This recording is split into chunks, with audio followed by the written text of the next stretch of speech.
Hey guys, this is Gerald over at Art Cyclery, and I'm here with our master fit technician Barrett. Today we're going to go over some basic bike fit techniques to keep you efficient and comfortable out there on the road. For today's 2 tips, we're going to be using 2 simple tools that you can find at your local hardware store or your arts and crafts supply. The first one is an angle rule or an angle ruler. We're going to use that to determine leg angle. And the second one is a plumb bob. Now you can purchase one of these in this fancy model, or you can make something with a piece of string and a heavy object at the end so that it hangs in a nice vertical line. So to get started, we've got Gerald here mounted up on his bicycle and clipped in. So we're going to go ahead and have him pedal a little bit. Just a nice natural pedal stroke, like he's kind of just going down the road.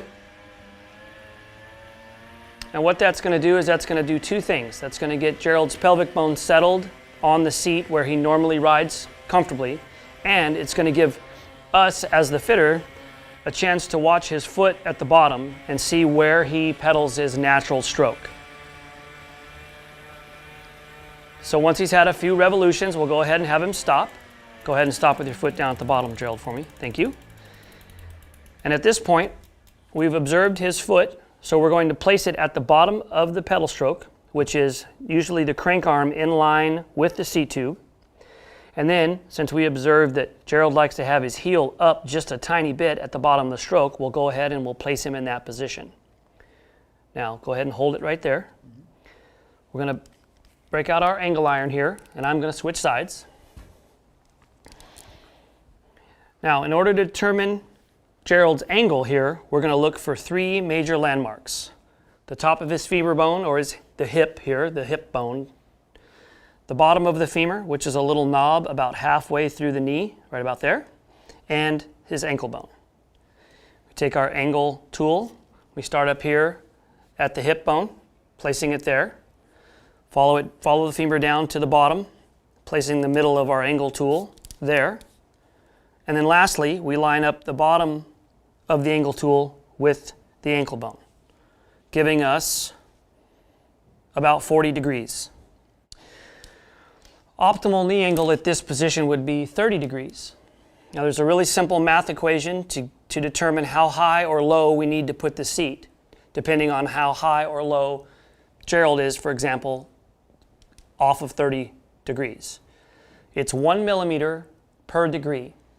So in Gerald's case, if we want him at 30 and he's at 40, then 1 millimeter per degree gives us 10 mil, or 1 centimeter. So we'll raise his saddle 1 centimeter, and that will put him at 30 degrees. Okay, so now that we have Gerald at the proper seat height, we're going to move on to our second adjustment, which is saddle fore and aft position using our plumb bob. So once again, we'll have Gerald pedal a little bit in the natural pedal stroke, like he's just kind of going down the road. And again, that sets the pelvic bone to where he's going to sit on the saddle. This time when we have him stop, go ahead and stop for me, Gerald. Stop with your foot in front. And you can pick either side, doesn't really matter. But what you want to do, I'm going to go ahead and move down here so you can see a little better. We're going to want the crank arm to be level with the ground. So how's that look? That looks pretty good. And again, we put Gerald's foot in the natural position that he likes it to be in. And then we have him hold that spot. So Gerald, can you grab the rear brake for me and just kind of hold it? Sure. Perfect.